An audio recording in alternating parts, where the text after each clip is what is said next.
Any announcements or anything? Nothing here. So we're just going to get right into it. There's quite a few topics today.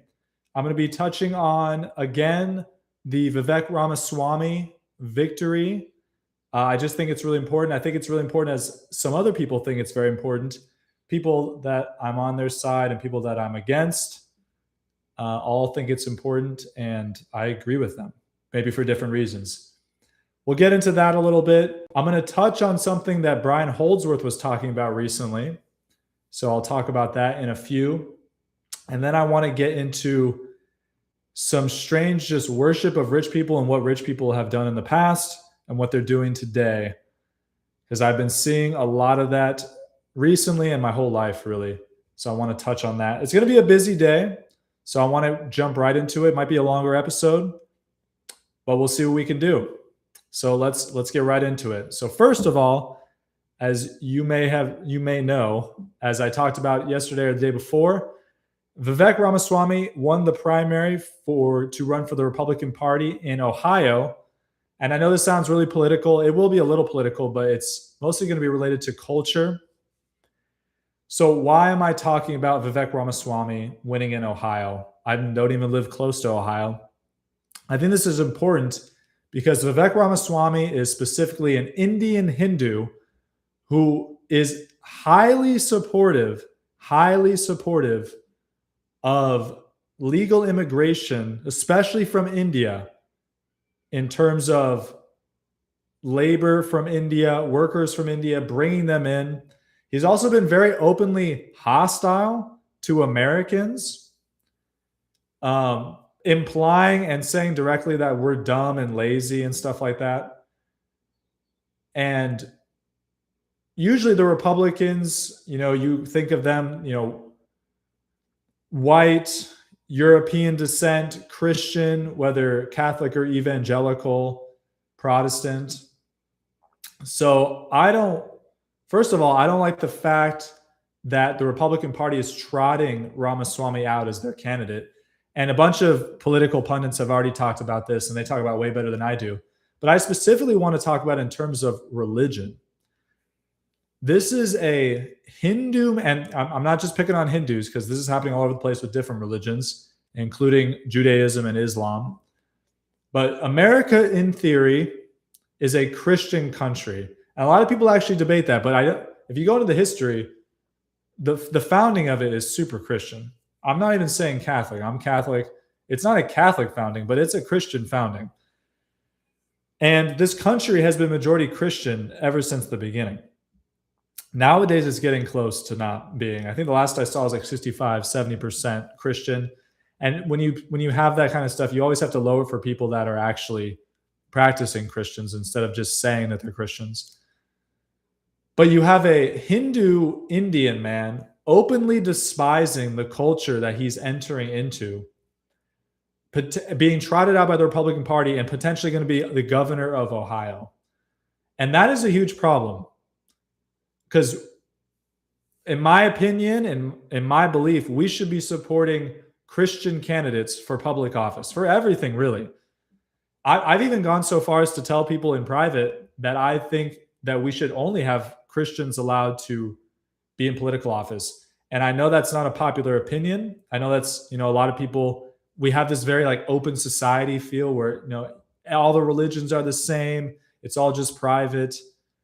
As long as just practice it in your home, religion's not really for the public space. That's all BS. That's just all not true. Your religion, what you believe about the afterlife, morality, higher powers, that all will affect how you rule a people.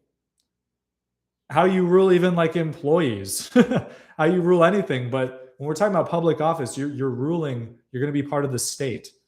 So it's very important if you want to maintain, if the Indians in India want to maintain a Hindu ordered state, they're going to want to have Hindus in public office. If you live in a Christian state, you're going to want to have Christians in office. So Ohio being recently a very Republican state, which I'm assuming equivocates to a Christian population, you are not going to want to have Ramaswamy. That being said, I'll talk about that later, who he's running against. So my basic point here is that religion matters. He is a Hindu. Hindus are probably the vaguest people I've ever anecdotally met, and in terms of their theology that you can read, you don't even know what they believe. I don't even think they know what they believe.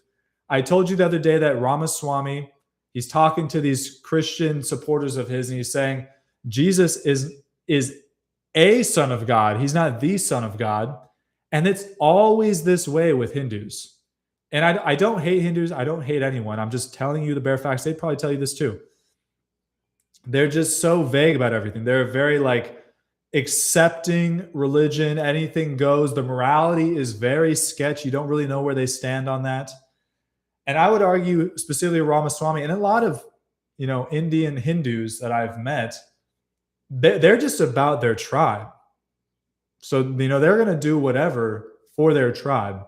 And I know it's similar to the Jewish thing that's happening that's just blown up in the last 3-4 years. But yeah, they're just going to take care of them. And they don't have really any strict moral laws or commandments or anything that you can count on for them to follow. So this vagueness, and also just this like pantheistic vibe. They say they worship a lot of gods. Sometimes you can look up, they're like, no, we have like one supreme God, whatever. They don't even know what they believe. It's all over the place.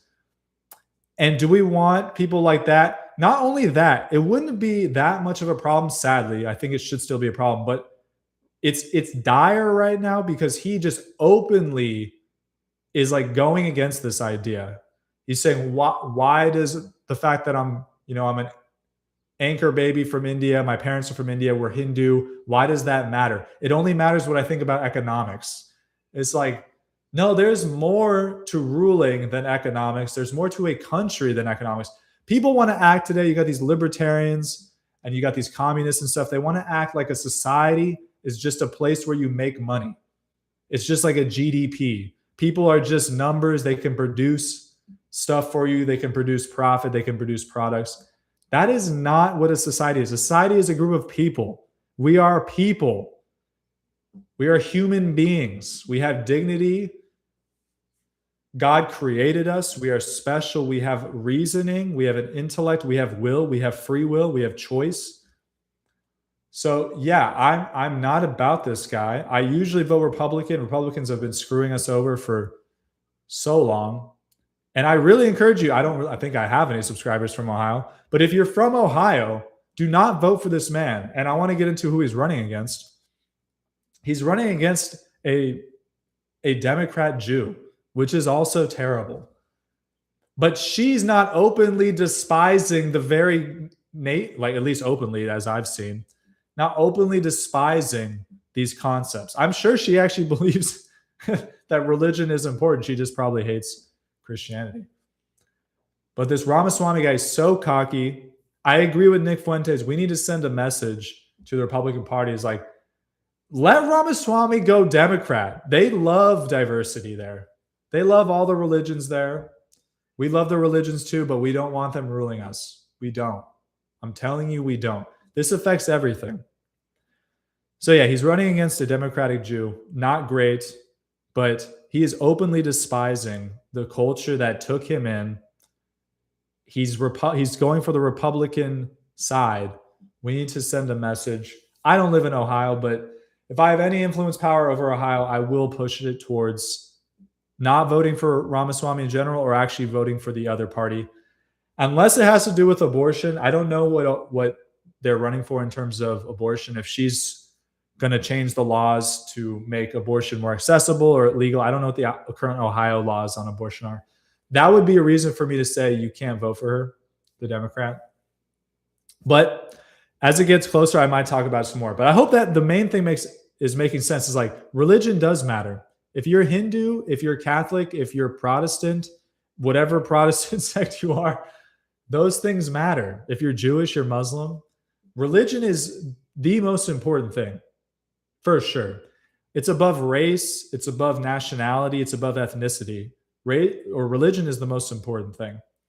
And right now you can see a rise. I'm going to get on a tangent here. You can see a rise of people caring about race.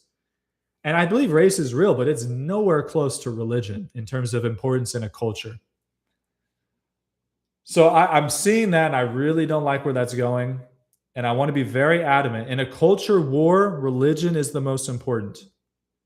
In theory, you should be walking in the street, and if you know someone is Catholic versus you know someone who is Muslim, immediately your sympathies and your trust should be towards the Catholic. In theory, they have the same metaphysic belief as you, so you know them more. Obviously, in theory, there's a lot of people that say they're Catholic, say they're Muslim, and they don't really follow it.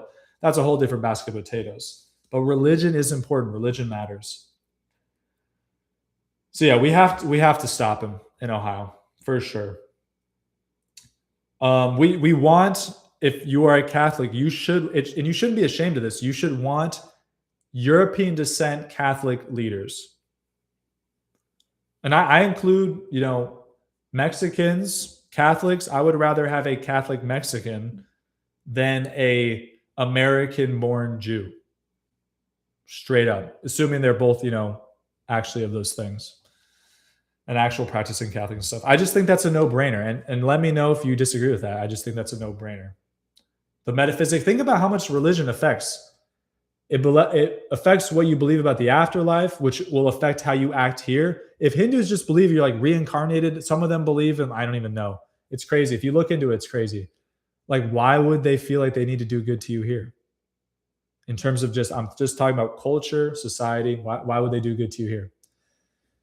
If someone doesn't even believe there's an afterlife, what do they owe you? What are they going to do? Just practically speaking. I'm just practically speaking, right? If someone's Catholic, they have heaven and hell to deal with. Eternal life or eternal damnation. That's a serious thing. If they take it seriously, then you're like, okay, at least I know something about you. The morals, obviously, it affects. I'm not going to go through all of it, but hopefully you get the point there. People want to talk about J.D. Vance and Rubio. They're both Catholic. I don't trust them at all, but I would trust them more than Ramaswamy for sure. I don't trust them for other reasons. I appreciate that they're Catholic. Rubio's sketch is all heck. He's attending a Baptist megachurch. J.D. Vance's sketch too. The way him and his wife and his family, how they do that stuff. His son is literally named Vivek, probably after Vivek Ramaswamy, which is crazy. Sketch, but they're Catholic, so that gives them a leg up. I'm not going to be voting for Vance. I can tell you that right or Rubio, honestly, but that's for another day. Trump, we can look at, and if you're still on the Trump train, I don't even know what to say. That's a whole nother, call me on my cell phone if that's your thoughts. But Trump has totally betrayed everything he stood for. And you have to ask, I voted for him 3 times. That dude is not a Christian. The way he is, and I feel dumb for expecting something out of him, but he's not a Christian. He doesn't act like a Christian. I don't even think he identifies as Christian. So when you see all the things, he lies about, the things he gets us into, it's no wonder, like he's not the guy. He's not a Christian. And I want to make it clear, like, this is not about having like utopia on earth or anything like that. I don't believe in that. But there is the concept where we want to have as much as possible a society that supports virtue and goodness. We do want that. We want a society, I think Dorothy Day and Peter Marin talk about this from The Catholic Worker. We want a society where it's easier for men to be good. And not like, it should be like it's easy to be virtuous. I'm not saying that. It's just a society that supports virtue, a society that honors virtue. We want that for ourselves, for our children, for our families, for our communities. We do desire that. And I don't think it's a bad thing to desire that.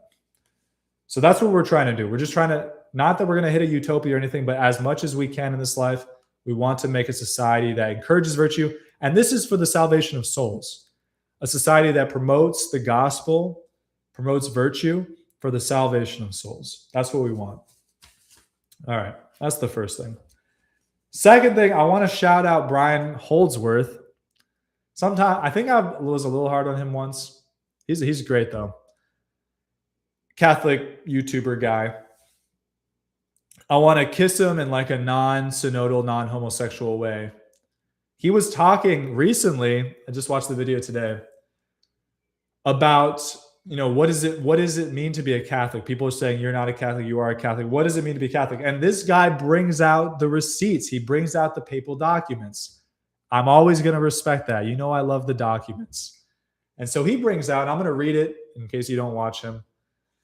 I'm going to bring it out. He quotes Mystici Corporis Christi. Sorry if I said that wrong. It's Latin. By Pope Pius XII in 1943. And I'm going to read this section where it talks about who is actually a part of the church. And I know I talk about a lot about the dogma of the church. There's no salvation outside of the church. So Pope Pius XII is going to tell us who exactly is in the church here in this encyclical. So this is authoritative, not infallible, but it's authoritative. And this is section 22 in that encyclical. Mystici Corporis Christi.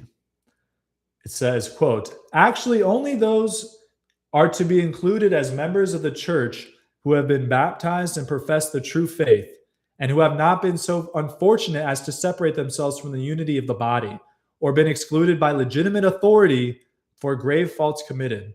For in one spirit, says the apostle, were we all baptized into one body, whether Jews or Gentiles, whether bond or free. As therefore in the true Christian community, there is only one body, one spirit, one Lord, and one baptism. So there can be only one faith. And therefore, if a man refuse to hear the church, let him be considered, so the Lord commands, as a heathen and a publican. It follows that those who are divided in faith or government cannot be living in the unity of such a body, nor can they be living the life of its one divine spirit. End quote. That is direct. That is beautiful. What is the essentials here? It is baptism and profession of the true faith, and then assuming that you have been not excluded or separated by legitimate authority or grave faults committed. And that is the decision of the church. So you have to be united in faith and governance. So this is for everyone. I think he was doing it in terms of, some famous people, but I'm going to say it in terms of the schismatic people. Whether you think SSPX is schismatic or not, I think they're schismatic. Open to hearing arguments against that. Schismatics and Protestant brothers and sisters, and then if you want to get into Vatican II stuff, people talk about, the Jews and the Muslims, like they're not a part of the body of Christ, straight up. And I was looking at the Vatican II documents today. I don't see anything saying that anything contrary to what I just read to you. So I just love that. It's beautiful, straight to the point. That is Pope Pius XII. Read it for yourself. Oh, my neck. Read it and weep, I guess you could say. It's beautiful stuff. And so the main points there were the baptism and profession of the true faith. And he's very exclusive there about, who it is. I appreciate the straightforwardness. I just wanted to briefly note that and shout out Brian Holdsworth. I love when people bring the documents, the receipts. I had not read this document before. And, the church has been going off with the documents, the magisterium going off for the last 150 years. So there's plenty of information out there. That's another thing I wanted to lay out for you. Kind of a short thing. I don't have anything to say about it because it's so direct. I don't know what anyone could say about it. And then the last thing I have is I called it the worship of rich people. Our society, this American society that we have now, we worship rich people. I think of people like Elon Musk, even Donald Trump himself. There is such a worship of him. So many people, they cannot get outside of the personality of Donald Trump. They're just Donald Trump worshipers. Whatever he says goes, and it has a lot to do with his influence, his power, his money, and his charisma. So that's outside of money. But we do worship rich people. I think that's undeniable. We have this tendency to glaze people just because they're wealthy or successful in terms of money. And I think that's not a Christian thing. I would say that's not a Catholic thing, because it is kind of a Christian thing if you look at Protestants, but that's not a Catholic thing. Catholics are notable for, not trusting rich people, essentially. If you read the Church Fathers, I actually have a massive essay on this. If you read the Church Fathers, they're like, wealth is not good. Not in and of itself, but a person who has wealth, that's just a risk. And they're always asking, why do you have wealth? How did you get it? Why aren't you giving it away to people that really need it? You're just sitting on your wealth. That doesn't make any sense. So, but we have a culture of worshiping the wealthy, the rich, and we need to get out of that. So if you are like that, maybe think about it. I know I have been that way. I was literally in the first Trump term. I know it's getting back into politics, but in the first Trump term, I was saying to people like, we can trust Trump because he's rich, which is like the exact opposite of a Catholic position. It's really more for Catholics like, we don't know if we can trust him because he is rich. What did he have to do to get that rich? There's a certain point, it's not like 100%, but there's usually a certain point where you have to, especially in a society like ours, sacrifice principles to get that wealthy. There's a few people that can start a business legitimately and go through it legitimately, but a lot of times you're making compromises to get that wealthy. And you can see that with the current administration. I want to even cover like with the current administration, how that's going out, how that's going down. I mean, this current administration is just like robbing the country. It's just like the Trump family and the families surrounding the Oval Office. They're just trying to get wealthy. People, you could see it in Congress and the Senate. And I don't even want to play like it's just Trump. Like Biden, you saw it with Biden, you saw it with Obama. It's always funny because the Republicans, they'll never call out the Republicans. The Democrats will never call out the Democrats. I'm like, I don't even care. I'm a registered Republican. I'll call a Republican out. I'll call a Democrat out. It's the same. It's the same to me. But you can look up the Trump meme coin. Trump made I don't know if he directly made it, but it's based on him. It's using his face while he's on office, a cryptocurrency coin where he's making buka bucks on. It's just insane. You're using your fame, your presidency to make all this money. Melania, just recently, she cut like a $40 million fee, like licensing fee to Amazon so they could make this documentary about her. I don't care about her. I mean, I care about her soul. I don't care about this documentary. I'm not going to watch it. And she probably got about $28 million from that licensing fee from Amazon. What are we doing? That's just crazy. And why do you need all that money? I'm not saying you can't get rich and everything, whatever. But let's just not lie to ourselves here. What's going on there, right? And then another thing, which this is the craziest one. So Donald Trump Jr., who I've met, and Eric Trump, they got these massive stakes in this Powerless drone company in Florida. And recently it just got a government contract with a defense contract for drone interceptors. So that's crazy. Literally the sons of the president, their company that they're heavily invested in, it wins a contract with the Pentagon. You see what I'm talking about here? And you're already rich. Why do you need to do this? And then they're also, get this. So as their dad is the president, they're invested in this drone interceptor company. And then their dad starts the Iran war where drone interceptors are being used.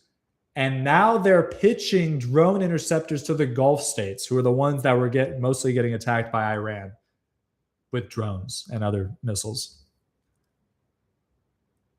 You see what I'm talking about here? That's crazy. That's actually crazy. And so what does this mean? Why do we worship rich people? Well, rich people usually own the media. They own the media. They own the means of production. So if you're not careful, they'll convince you to love them. Elon Musk acquired Twitter. Why do you think he's doing that? He'll tell you it's for free speech, and maybe to a certain extent it is. Maybe it's part of his ideology or his belief system. But do you think that's all he's doing with it? He's not using it for anything else? Look at all these rich people. The person who owns the Wall Street Journal, the person who owns the New York Times, do you think they only own those things? They don't have their fingers in other things? And these media arms are not going to insanely help their image and image of other rich people that are with them in cahoots? Yeah, we gotta. This should just be basic stuff. And for me, sadly, it wasn't basic stuff until maybe 4 or 6 years ago. But we got to get on this. We got to be smart about this. And I do want to talk, this is more historical, but people like, we get bad history. So I do want to talk about this. So we get taught because maybe because we're Protestant, I do think it's because we're Protestant, and also because of the way our country was formed, that like kings and dictators and tyrants are super evil always. If one person rules a country, it's just evil. Even like the crazier left-wing communist people will even say like the family is evil because the father is the ruler, like patriarchy. Just think about that. I got a comment. I don't have my glasses on. I can't even see it. Jonathan, how's it going? I just squint my eyes like an Asian to see that. But in history, it's interesting. I'll just name a couple examples of how an individual ruler is actually the person opposed to like the oligarchy being the aristocracy in an evil way. An aristocracy, a bunch of rich people gain power over a nation. That's an oligarchy when they want to do it for evil. And usually you have someone come into power, usually a military figure will come into power and challenge the oligarchy for the people, on behalf of the people, on the behest of the people. And he's usually a military guy, so he has the military people, which are usually, grunts coming from regular civilian backgrounds and joining the military. But I'll give you a couple examples, and they're going to be kind of jivey. But one is Julius Caesar. I don't think a lot of people understand what was happening with Julius Caesar. It's complicated. I don't want to oversimplify it, but he was a popular upriser against the Republic of Rome. He was a military commander, a brilliant general, famously crosses the Rubicon, and he's going to be fighting against an oligarchy. These rich guys who are owning all of the, like, year after year, amassing more land, more properties, more productive capacity, and just bankrupting the regular people in the empire. And he's going to rise up. He's got his own motives. I'm not going to say he's a saint or anything, but he has his own motives. But he's going to be very popular with the people because of this. And then fast forward, this is going to be a reverse, actually. King Henry VIII. I'm trying to use very popular people because if I just say a random person, you won't really know what I'm talking about. King Henry VIII is King of England. And you have to realize that he's insanely popular. He's seen as very charismatic, and people just love the king. They love the monarchy. And you could see that later on with when the Protestants were taking over Catholic countries. The Catholics were always the pro-monarch people. Not always, but most of the time. Because they loved the monarchy. The monarchy was seen as the defenders of the people against these oligarchies. So King Henry VIII, he's super popular with the people, and he has his own problems, right? We've talked about that with women, with Anne Boleyn, and his own, lust. But he's going to be tempted by the oligarchy in England, new money and old money, to do the things he did. They're going to use his lust, his desire for Anne Boleyn, and that situation he puts him in, to have him take over church lands, and they're going to money grab it from him. So they're going to turn the monarchy against itself, essentially, which is sad because the people see him as their defender. And he really, to a certain extent, is. He's supposed to be. And you see, the oligarchy and the monarchy can't remain together. As one of them rises, the other falls, and the other one rises, the other falls. And King Henry VIII, whether he was too blinded to know that or see that, he fell for what they were selling him and his own will. And then the last one I want to bring up, most controversial, is Hitler. Hitler, very obviously controversial figure. He's more talked about now. And whether you think, he did great things or bad things in both, he really did both.